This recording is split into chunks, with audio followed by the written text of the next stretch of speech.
सारा हमार गेहुआ कमर लोट के तोड़ नौले है, मिल जाई तो सारे का टंगरिया तोड़ दे। कारे मंजेसवा कैसन गेहुआ महल के चिल्लात है सारे का भैल? अरे सारे देखत है इतना महंगा खाद यूरिया डाले रानी कौनो सारा गेहुआ तोड़ देले। अरे सारे गुल्लुआ तोड़ले है गुल्लुआ। ऊ काहे तोरी मोर गेहुआ? कलिया आवत रानी बाजारे से गुल्लुआ अपने मलवा से बतियावत रहा है, कहला वही मंजेसवा के गेहूं में आए 12 बजे रतिया का इंतजार करब। लगत है रतिया में वह सब माल घोट के गयल, तोहरे गेहुओं में लौट के गयल।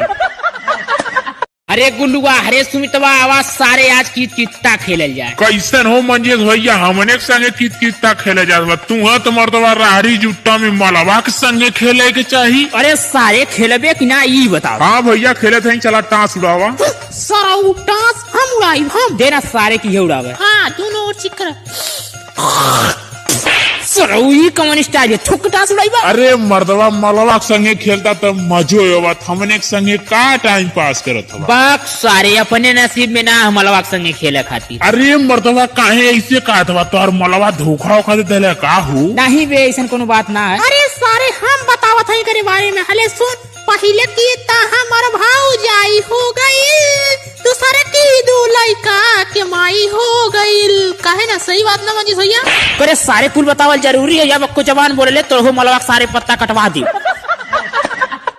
आज हमार मलबा मिले के कहला ससुरी 2020 से टाइम धरत धरत 21 में आके मिले के कहला है, तो चनी सवेरा में वो सरसों में लुकाई जाई। सरसों माँ, अरे सरसों माँ परसों मिलिए जरूर सरसों माँ। अरे मंजेसवा भले सारे यही मिल गए है, कहाँ जाती रे गाना उना गावत? अरे सारा यहू की अब्बा मिले के रहल है, गलत टाइम पे मिलल। अरे भैया कहीं ना जाते, कहीं ना जाते मर्दवा, वैसा गाना गावत। अच्छा चल सारे हमहू चलत हैं संग है। अरे भैया तू ना जानत बा, हम बहुत जरूरी काम से जाते हैं। गुल्लुआ के मलवा का मर्दवा पेट झरत है, वही जाते दवाई ना। हटा हटा हमरे रास्ते से हम जाते हैं।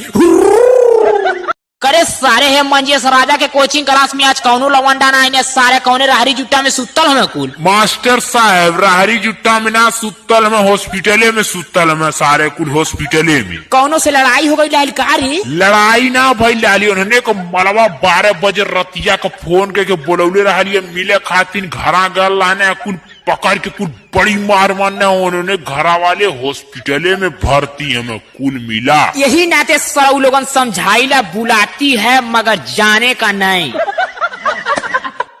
ये सरसों में हम बैठले 1 घंटा होगा, लेकिन हमार मलवा वहीं तकले ना आयल। का करे लगल ससुरी जल्दी से ना आवे, रहा तनी फोन लगा के पता करी तो 0548 लपकाए के 0546 छलकाई।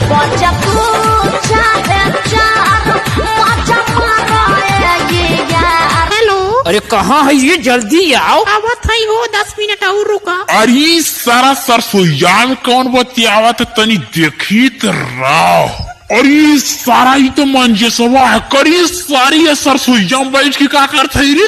अरे सारे गुलुआ छिम्मी खाए नहीं हमारे दे छिम्मी। अरे सरऊ या सरसोईया में कमन छिम्मी मिली? अरे सारे देसिया छिम्मी खाए वाला रानी है, ता आ गई अब ना खावे, अब जाते हैं हम। करे सारे है मंजेश राजा के कोचिंग क्लास में आज कौनो लवंडा ना आईने, सारे कौने राहरी जुट्टा में सुतल हमें कुल। मास्टर साहब राहरी जुट्टा में ना सुतल में, हॉस्पिटले में सुतल में, सारे कुल हॉस्पिटले में। कौनो से लड़ाई हो गई लाल कारी? लड़ाई ना भाई लाली, उन्होंने को मलवा 12 बजे रतिया का फोन करके बोलौले रही मिले खातिर, घरा गल लाने कुल पकड़ के कुल बड़ी मार मारने, उन्होंने घरा वाले हॉस्पिटले में भर्ती हमें कुल मिला। यही नाते सरऊ लोगन समझाइला बुलाती है मगर जाने का नहीं। हेलो भैया लोग, वीडियो कैसन लागल? उम्मीद करत हैं कि अच्छा लागल होई।